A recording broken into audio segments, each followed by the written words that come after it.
target capaian literasi numerasi di tahun 2023 beserta kegiatannya sudah muncul di situ. Nah, hari ini Bapak Ibu bersama-sama dengan kami akan melihat hasil AM-nya, kemudian download sampai membuat analisis sampai jadi hasilnya. Targetnya itu sehingga pulang itu Bapak Ibu sudah punya gambaran. Modalnya cuma laptop, bawa laptop, nanti kita analisis. Cuma memang butuh sedikit konsentrasi karena analisisnya lumayan banyak. Kalau Bapak Ibu nanti ada semacam indikator dan subindikator, kategorinya juga ada beberapa, tapi bisa disederhanakan. Nah, nanti bahkan bisa membuat grafik-grafiknya, capaian-capaiannya. Cuma harus bisa membacanya, harus tahu rumusnya, fungsinya mana untuk membacanya. Pertama memang agak susah, tapi kalau sudah terbiasa, insya Allah bisa baik lah, dan mungkin bisa berjalan dengan baik. Narasumber kita langsung kita datangkan langsung dari kementerian, ada Pak Tamrin Kasman dan Ibu Kunilam. Kalau Bapak Ibu mengikuti beberapa webinarnya kementerian yang Kemendikbudristek, ada Kunilam yang suaranya kayak penyiar TV. Nah itu kita juga hadir bersama-sama kita atau nanti malam.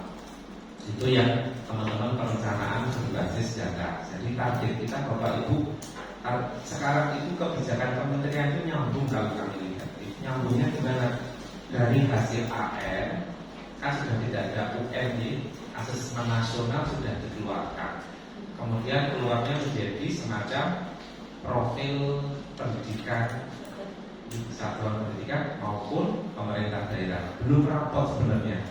Rapot itu kan nanti membandingkan, kalau keterangannya itu rapot pendidikan itu membandingkan hasil AN tahun ini dan tahun besok, karena baru berjalan satu kali ini tahun 2021, sedangkan 2022 baru akan berjalan, maka rapotnya belum keluar Bapak Ibu.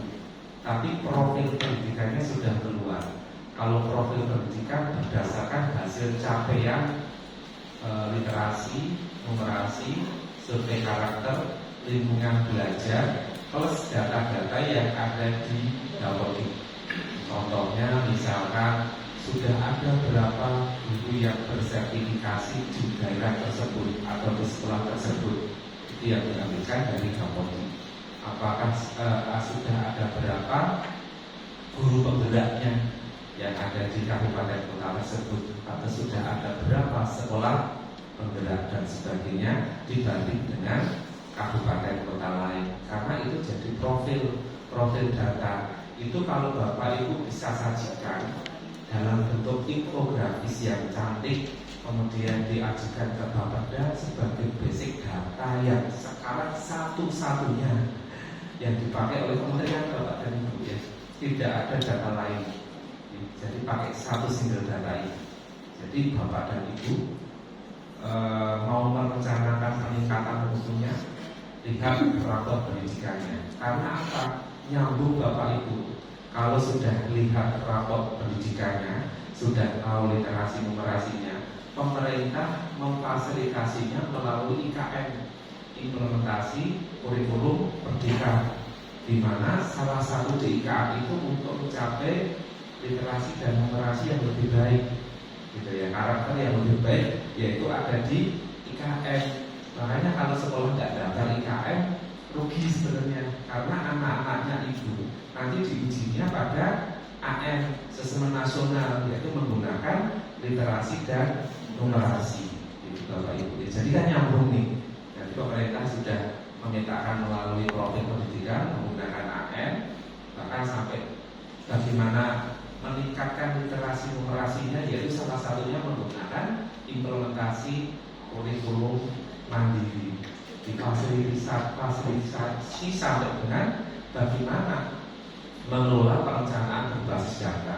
Bahkan sudah bekerja sama dengan Kemendagri bahwa untuk dengan Bapeda, kemarin kami rapat koordinasi teknis dengan Bapeda provinsi, Bapeda se-kabupaten, se-provinsi Kalsel, 13 kabupaten kota. Kita dampingi penyusunan raporteknya Bapak dan Ibu, sehingga itu sesuai dengan SPM, standar pelayanan minimal, sesuai dengan surat edaran baik dari Kemdagri maupun Kemdikbud Bapak Ibu. Jadi nyambung kebijakannya. Nah, hari ini kita hanya mempelajari satu basic data hasil AM-nya Bapak Ibu ya. Kalau sudah Bapak Ibu bisa menganalisis sehingga kebutuhan Bapak Ibu di pemerintah daerah untuk kegiatan di tahun 2003 agar literasi numerasinya naik, itu seperti apa, agar targetnya di SPM-nya kan sudah ada per kabupaten kota Bapak Ibu. Bapak Ibu kalau lihat di Raportek, di rencana pembangunan daerahnya sudah ada target 2023 itu target literasi numerasinya, APS-nya, angka partisipasi siswanya semuanya sudah ada. Nah sekarang tinggal menyusun strateginya dan harus menggunakan data yang jelas, yaitu menggunakan data ini yang akan kita sampaikan kepada Bapak Ibu, yaitu perencanaan berbasis data tadi. Perencanaan berbasis data menggunakan AN, Asesmen Nasional. Nanti yang dikeluarkan ada dua, yaitu profil pendidikan yang saat ini sudah keluar, sama satu lagi rapor pendidikan yang nanti baru akan keluar di tahun 2023 setelah hasil AM 2022 ini selesai Bapak Ibu. Nah, di rapor pendidikan nanti akan terlihat literasinya ada kenaikan atau tidak. Kan sekarang sudah ada data awalnya nih. Katakanlah saat ini datanya literasinya 1,5. Kalau dilihat di tabel itu kan nilai literasi itu rentang 1 sampai dengan 3. Ya, nanti akan dibahas oleh Narsu ya. Ya, nanti rata-ratanya itu di 1,5, targetnya 2023 berapa? 1,6 atau 1,7. Tercapai enggak besok? Nah, lihatnya di rapor pendidikan Pak. Dan itu tidak bisa kita manipulasi, kita edit nggak bisa karena semuanya by sistem Bapak dan Ibu by aplikasi. Kita hanya bisa download, melihat, menganalisisnya. Menganalisisnya seperti apa nih? Jadi target kita Bapak Ibu pulang mundur itu bisa menganalisis rapor itu tadi. Nanti kalau sudah bisa rapor itu, Bapak Ibu bisa mengadvokasi satuan pendidikan untuk melihat dan membaca juga. Karena berdasarkan dari data yang dikirim ke kami, nanti kami juga akan kirim ke Dinas Kabupaten Kota. Dari rapor pendidikan yang sudah dilaunchingkan sekitar awal April kemarin, ternyata belum banyak satuan pendidikan yang membuka Bapak dan Ibu, ataupun belum rata-rata baru sekitar 60%. Kami punya datanya per kabupaten kota. Kami punya datanya nama-namanya sekolah yang sudah dan yang belum. Yang sudah saja belum tentu bisa membaca, apalagi yang belum sama sekali. Padahal tugas Bapak Ibu kan nanti mengadvokasi, karena itu nanti yang akan dijadikan raportnya se-Indonesia Pak. Raport Indonesia akan dijadikan raport nasional. Tentunya sekarang arah kebijakannya saya kira menurut kami sudah semakin jelas gitu ya. Nah, tugas kita hanya mengawal agar capaian literasi numerasi berikutnya di daerah Bapak Ibu ada kenaikan gitu. Bapak Ibu tahu sekolah yang rendah literasinya, datanya ada semua. Bahkan kami ini berupaya menyiapkan sebuah aplikasi khusus Kalsel, nanti mempermudah Bapak Ibu tinggal memasukkan data AM-nya ke aplikasi kami, langsung keluar grafik dan analisisnya. Tapi baru diproses sama Pak Mitra CS. Coba kalau nggak dibantu dengan shortcut jalan pintas, Bapak Ibu harus manual. Manual itu miliki literasi itu ada berapa indikator, ada subindikator, yang lemah mana? Oh yang lemah ini berarti ini adalah outcome-nya, berarti dampaknya dari kegiatan ini, berarti nanti kegiatannya ini. Semuanya sudah ada Pak, bahkan di data di raport di perencanaan berbasis data itu jenis-jenis kegiatan yang bisa dimungkinkan untuk melihat data rapor umum tadi sudah ada.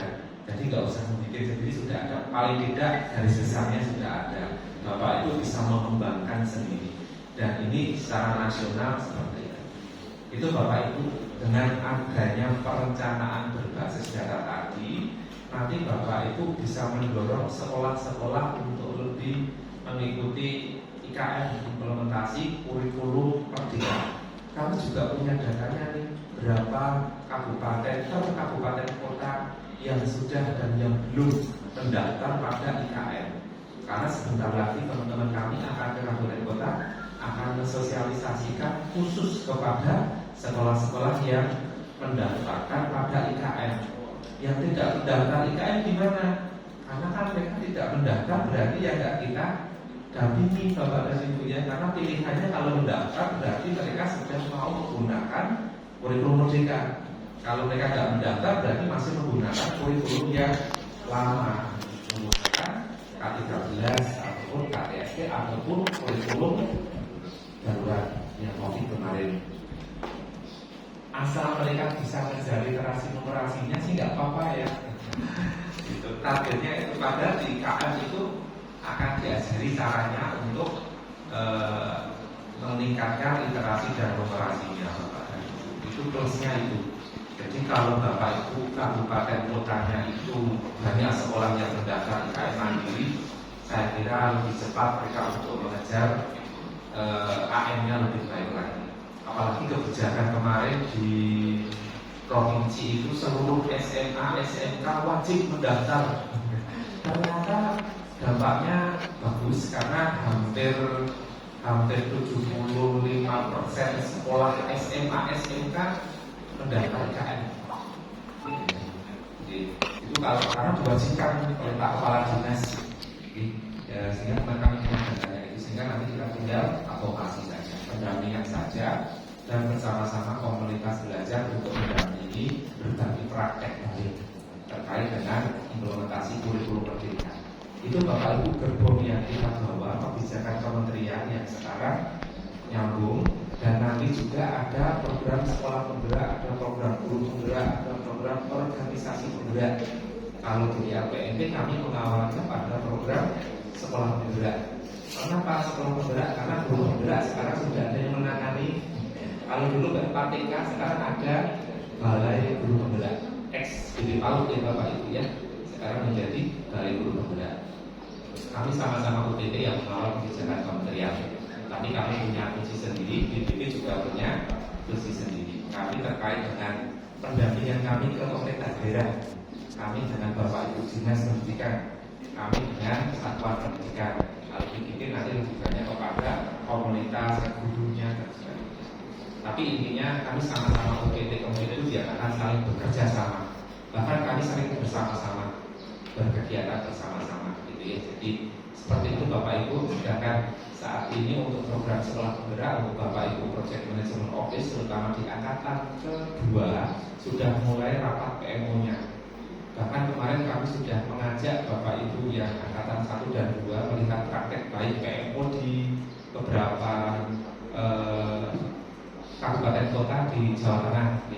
Di sana ternyata sudah menganggarkan misalkan ada anggaran untuk dari pemerintah daerah, bukan Gus Daya, tetapi anggaran khusus untuk sekolah penggerak untuk kegiatan sekolah penggeraknya. Misalkan per sekolah kemarin di Kota Pakolongan sekitar 7 juta per sekolah. Kemudian di Kota Tegal itu PMO-nya juga ada anggaran khususnya. Jadi yang diberi anggaran bukan hanya sekolahnya saja, tapi juga sekretariatnya atau PMO-nya, sehingga PMO ini bisa melakukan kegiatan in-house training, pembekalan untuk teman-teman PMO dalam mendampingi sekolah penggerak ataupun ketika melakukan evaluasi sekolah penggerak. Ada anggaran khususnya, bahkan di KKL Dinas itu sudah berdiri untuk program sekolah penggerak, dan itu Bapak Ibu dipantau langsung melalui dashboardnya UPT, sehingga tahu kabupaten kota mana se-Indonesia 500 itu yang memang sudah mengalokasikan anggaran-anggarannya atau kebijakannya melalui program sekolah penggerak. Karena program sekolah penggerak ini merupakan miniatur dari berbagai kebijakan kementerian yang langsung dikawal oleh Kemendikbud Bapak dan Ibu.